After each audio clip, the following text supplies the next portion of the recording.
Maths academy में आपका स्वागत है।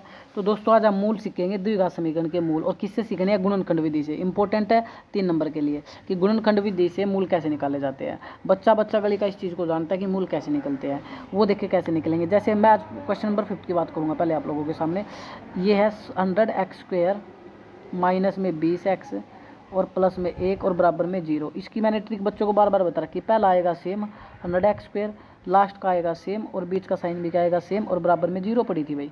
यानी सिर्फ ये जो 20x है ना, इसको छोड़ना, बाकी सारी वैल्यू सेम रख दो, 20x को छोड़ दो। अब लास्ट की गुणा होती है, इस x² का कोफिशिएंट है, ध्यान से देना, मैं कलर चेंज कर रहा हूँ।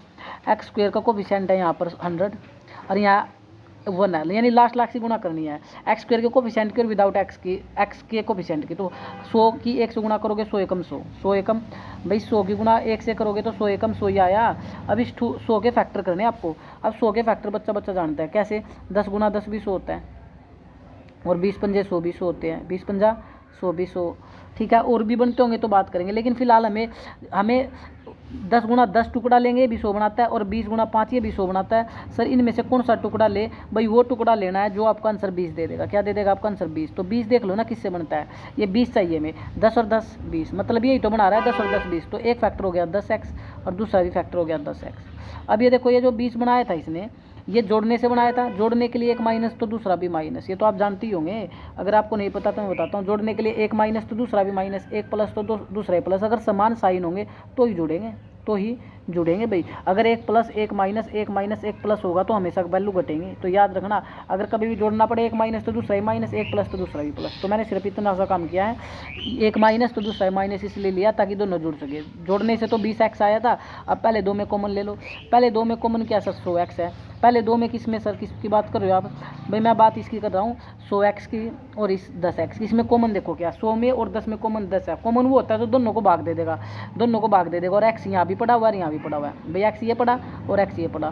तो 100 को जब 10 से भाग करूँगा तो 10 ही बचेगा, और एक x कट गया तो 10x माइनस, ये सेम आएगा 10x से, इस 10x से पूरी 10x कटेगा तो अंदर 1 बचेगा। ठीक है भाई, और ये जो माइनस आप देख रहे हो, ये माइनस ये हमेशा वैल्यू, ये माइनस ये हमेशा सेम आता है, ये साइन। अब 10x में एक में कोई कॉमन नहीं है तो 1 रहेगा, 1 से कोई फर्क नहीं पड़ता, वैल्यू सेम आएगी। 10x और 1 बराबर 0 पड़ी थी। लेकिन ध्यान देना है, जो बाहर माइनस था, ये साइन बदल देगा। ये जो माइनस वाला था, ये जो क्या था माइनस वाला, ये तो प्लस, और ये जो प्लस का 1 था ये हो जाएगा माइनस का। अब आपकी ब्रैकेट भी सेम आ चुकी है, देखो 10x माइनस 1 और 10x माइनस 1। अब कोई दिक्कत है ही नहीं।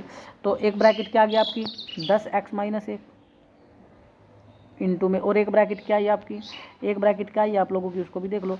एक लेनी आपको इससे पहले वाली और एक इसके बाद वाली, ये भी 10x माइनस 1 ही है, ये भी क्या 10x माइनस 1 ही है। रिलेशन मल्टीप्लाई आ जाए तो बराबर 0 रख दो, तो 10x माइनस 1 ये भी किसके बराबर हो गया 0, और 10x माइनस 1 ये भी किसके बराबर हो गया 0। तो ये माइनस का उधर जाकर के प्लस, और ये गुणा का 10 भाग में, तो 1/10 सेम एज इट इज, ये माइनस का उधर जाकर प्लस और ये गुणा वाला भाग में, तो आपका आंसर आ जाएगा 1/10। होपफुली क्वेश्चन समझ आया होगा। जय हिंद, जय भारत।